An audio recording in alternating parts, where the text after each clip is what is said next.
मैं हूँ नई दिल्ली के जंतर मंतर पर, और जंतर मंतर पर जो है महाराजगंज उत्तर प्रदेश से दिव्यांग हैं अपनी पूरी फैमिली लेकर के। आइए जानते हैं क्या इनकी समस्या है और ये सरकार से क्या मांग कर रहे हैं, आखिर इनकी समस्या क्या है। क्या समस्या है आपकी? साथियों नमस्कार, मैं आपको बताना चाहता हूँ कि मेरी जो ये बच्ची है मेरे वाइफ के सामने ये बलात्कारी से पैदा हुई है।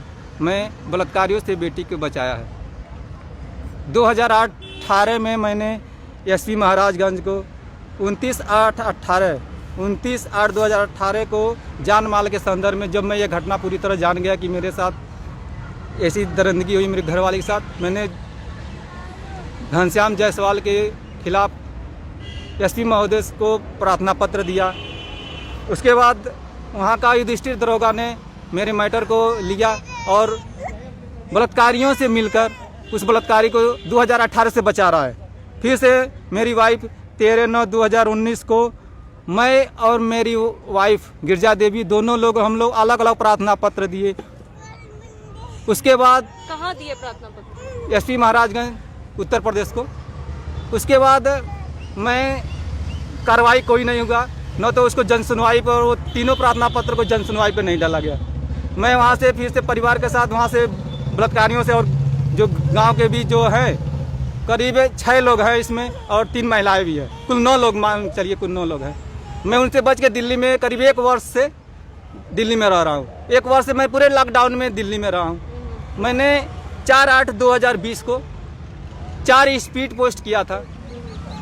उसमें माननीय महाराजगंज के एसपी महोदय को, यूपी सरकार, उत्तर प्रदेश सरकार योगी जी को और भारत के प्रधानमंत्री मोदी जी को तथा दिल्ली के अरविंद केजरीवाल जी को भी मैंने 4 स्पीड पोस्ट किया था। जब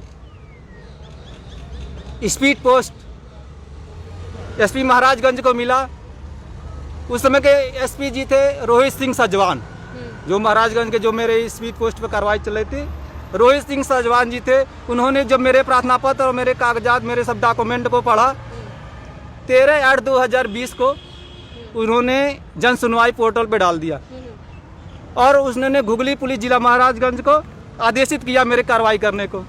घुगली पुलिस को हम लोग को डरा धमका, युधिष्ठिर दरोगा डरा धमकाया और मेरी वाइफ को, गिरजा देवी को भी सादे पेपर पर हस्ताक्षर भी कराया था उनके बचाव में, बलात्कारियों के बचाव में।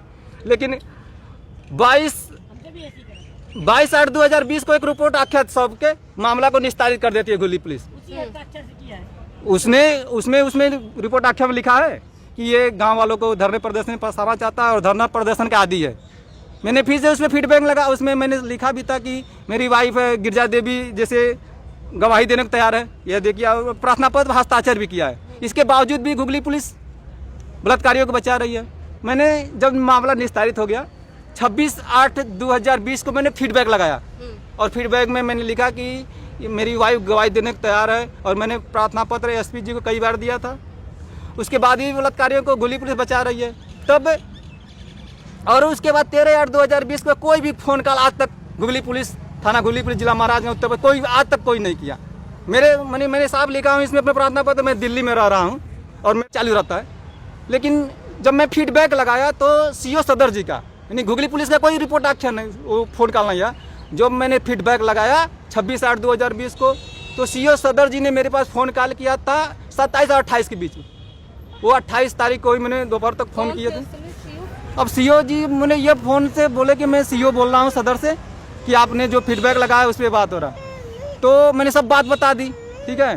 तो सीओ सदर जी ने 30/8 वो जो मेरा मैटर निस्तारित हो चुका था 30/8/2020 को उस संदर्भ को पुनर्जीवित कर दिया गया। जो रोहित सिंह सजवान डीएसपी थे उस संदर्भ को पुनर्जीवित कर दिए। अब आप क्या चाह रहे हैं? आपने मुख्यमंत्री जी को इसके बारे में कंप्लेंट्स दी? अब उसके बाद बता रहा हूँ, जब रोहित सिंह सजवान जी ने आदेशित किया कि उस फिर मैटर को उस पर दोबारा कार्रवाई करो, घुगली पुलिस का आदेश के दोबारा करो, और उसमें समय था 6/9/2020, तो 6/9/2020 को कोई कार्रवाई नहीं हुआ। मैं फिर से रिमाइंडर और फीडबैक भेजना चाहता, कोई फीडबैक नहीं हुआ।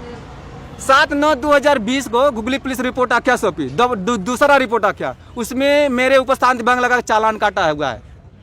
मैं दिल्ली में हूँ लेकिन चालान काट दिया है अपने बचाव में। मैं दिल्ली में हूँ, हाँ, और उसने न्यायालय में एसडीएम कोर्ट में पेश कर दिया कि जब भी मैं जाऊँगा दिल्ली महाराजगंज में मुझे अरेस्ट करके जेल भेज दोगे। तो विकलांग राजकिशन जेल जाने से नहीं डरता है। 2014 में भी घुगली पुलिस ने शांति भंग में मेरे ऊपर चालान करके 5 दिन जेल में डाला था। ठीक है, विकलांग को क्या लड़ाई लड़ा? मैं प्रधानमंत्री रोजगार सृजन कार्यक्रम योजना PMEJP है, मैं ITI अप्रेंटिस होल्डर हूँ। पेंटर जन ट्रेड में मैंने उस पर बैंक से लोन मांग रहा था, उसमें जिला उद्योग केंद्र से सब कागज पूरा था, सब ओके हुआ था, मेरा वो ट्रेनिंग भी हो चुका था, लेकिन मैंने रिश्वत नहीं दिया। उस बैंक मैनेजर जो बैंक मैनेजर था उसमें SDM से मिलकर चालान काट के मुझे ही जेल भेज दिया गया, उसके ऊपर कोई कार्रवाई नहीं। तो मैं क्या चाह रहे हैं, क्या है? तो मैं ये चाह रहा हूँ कि जो इस बलात्कारियों को बचाने वाली काम हो रही है वो आपको पता है बलात्कारी है कौन? बलात्कारी इसमें घनश्याम जायसवाल है, उसके बाद बिलास गौड़ है। क्या चीज? वो है कौन? बिलास, जो घनश्याम जायसवाल मेरे पड़ोसी है, वो मेरे बगल में रहता है और मैं 2016 से दिल्ली में रहता हूँ। तो मैं अभी तक उनको पकड़ा नहीं गया जब आप कह रहे हो? उसको घुगली पुलिस ने 2-3 बार थाने पर उठाई है, पता नहीं क्या बात है। थाने के नाम ले रहे हो? क्या चीज? कौन कौन है? घनश्याम जायसवाल है, बिलास गौड़, महेंद्र सिंह और जय सिंह, बारी गांव का पूर्व प्रधान अनिल सिंह और समृद्धि पब्लिक स्कूल का प्रबंधक रामनाथ सिंह और कुछ घर की महिलाएं हैं, सुनीता संगीता रंबा। ये लोग सब लोग मिलकर, मेरे पिताजी अनपढ़ गवार हैं और मेरा भाई आर्मी में है, संतोष कुमार सिंह, वो आर्मी का नौजवान है, सब लोग मिलकर बचा रहे हैं। और मेरे ऊपर इतना दबाव बनाए, मेरी घर वाले की इतनी दबाव बनाए कि अब मेरा घर वाले भी मेरा साथ छोड़ने को तैयार थी। जो हम लोग अग्नि फेरा लिया 7 वचन का, मैं तो अपना धर्म निभा रहा हूँ, मैं 7 वचन का फेरा लिया हूँ। मैं अपनी पत्नी को हर हाल में, क्योंकि जो फेरा का होता है, आज आप देख सकते हैं मेरी पत्नी सिंदूर नहीं लगाती है, वो ये प्रण की है जब तक बलात्कारियों को सजा नहीं मिलेगा तब तक वो सिंदूर नहीं लगाएगी। जैसे आपने देखा होगा कि वो द्रौपदी ने किया था जब उसका चीर हरण हुआ था, उन्होंने कहा लहू से, उसी तरह जब तक बलात्कारियों को फांसी नहीं मिलेगी, सजा नहीं मिलेगी, तब तक ये सिंदूर नहीं लगाएगी। और रही बात, मैं अब बताना चाहता हूँ, जो मेरे मैटर को 2 रिपोर्ट आख्या पर निस्तारित किया गया है, जब हाथरस कांड की घटना हो रही है उसी 28 और 29 में पीड़िता को जलाया जाता है।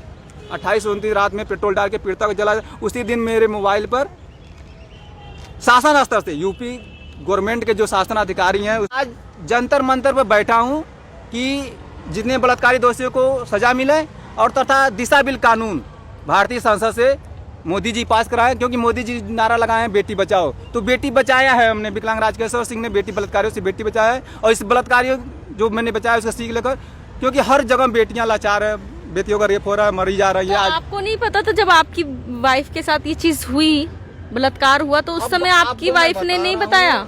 मेरे पिताजी ने मेरा साथ छोड़ दिया, मेरे पिताजी ने मेरे मारा पीटा है इस घटना में, मेरे बेटा दबाव नहीं, इस मुंह को बंद रखने के। लेकिन नहीं, तो आपको आपकी वाइफ ने नहीं बताया था? अब बता रहा हूँ, इस बच्चे को लोग मारने के डरने को कर रहे थे, इस जान से खतरा था, और मेरे बताया जब ये घटना हो गई, डिलीवरी हो गई, तब मैं घटना को जाना और तुरंत मैंने उसका, क्योंकि मेरे पास यह था, मैं जब दिल्ली में हूँ, बेटी पैदा हो रही है, मेरी वाइफ प्रेग्नेंट हो जा रही है, तो मैं तो सोचूंगा कैसे हो जाएगी, ये कैसे हो जाएगा। आदमी बाहर है, मैं उसकी वाइफ जो कि पत्नी प्रेग्नेंट हो रही है, मैंने बार बार पूछा, इसको सजा भी दिला, मैंने अपनी पत्नी को इसने बहुत सजा दिया, लेकिन मेरे घर वाले मिल गए। मेरी जो संगीता सुनीता रंबा मेरे घर की महिलाएं हैं, इसको डराया धमकाए, इसको भी लोग उल्टा सीधा कहे, इसके सभी लोग मिलकर, हम उस समय बता रहा हूँ मेरा साथ ऊपर वाला था, तभी मैं बचा, जिसका कोई नहीं तो मैंने भगवान को साक्षी माना। मैंने कहा सच्चाई और दूध का दूध पानी का पानी होना चाहिए।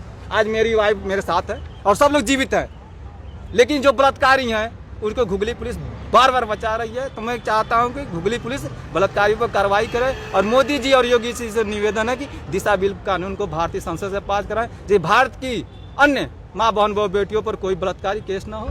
और हर दिशा बिल जब पास होगा, हर जिले से, हर राज्य से जब एक बलात्कारी फांसी पर लटकेगा 1 महीने में, तो निश्चित तौर पर वो डरेगा, उसका रूह कांपेगा और ये जो बलात्कारी वाली घटना होती है, जो मोदी जी का नारा होगा बेटी बचा, वो सार्थक हो जाएगी। मैं ये कहना चाहता हूँ। ये बाहर चले आए, उसकी वजह से वो घनश्याम जायसवाल है, वो मेरे घर में बार बार आता था, उसके मैं कितना चिल्लाती चीखती थी, मेरे लड़के उसको बार बार कहता था मैं तेरे बच्चे को मार दूंगा अगर किसी से मुंह खोली तो। और मेरे घर वाले भी उसी का साथ दे रहे थे और मैं अकेली रहती थी घर में, मेरा घर थोड़ा दूर था, और सब लोग उसी के साथ दे रहे, तो बार बार कहता तो तेरे पति को मरवा दूंगा, तेरे बच्चे को मार दूंगा। इसलिए डर के मारे ना मैं अपने पति से कह पाती थी और ना ही थाने जाकर कह पाती थी। तो अब आप क्या चाह रही हैं? मैं ये चाह रही हूँ, मैं जब से अपने पति को बता दी सारी सच्चाई और मेरे पति अच्छे से मेरे साथ दे रहे हैं, मैं ये चाह रही हूँ उन सबको सज़ा हो, फांसी की सज़ा हो, और कोई सुनवाई हो नहीं रही है। मैं भीख मांग मांग के केस लड़ रही हूँ, तब भी कोई सुनवाई नहीं हो रही है।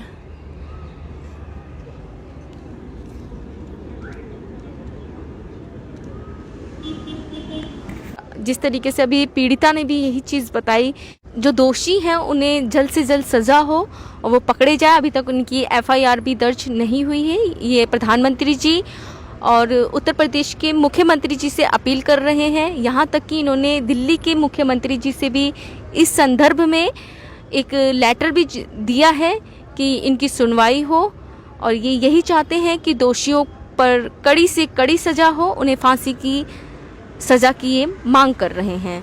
तो आप लोग खोज खबर को देखते रहिए। खोज खबर को सब्सक्राइब कीजिए, लाइक कीजिए, शेयर कीजिए एंड कमेंट्स कीजिए।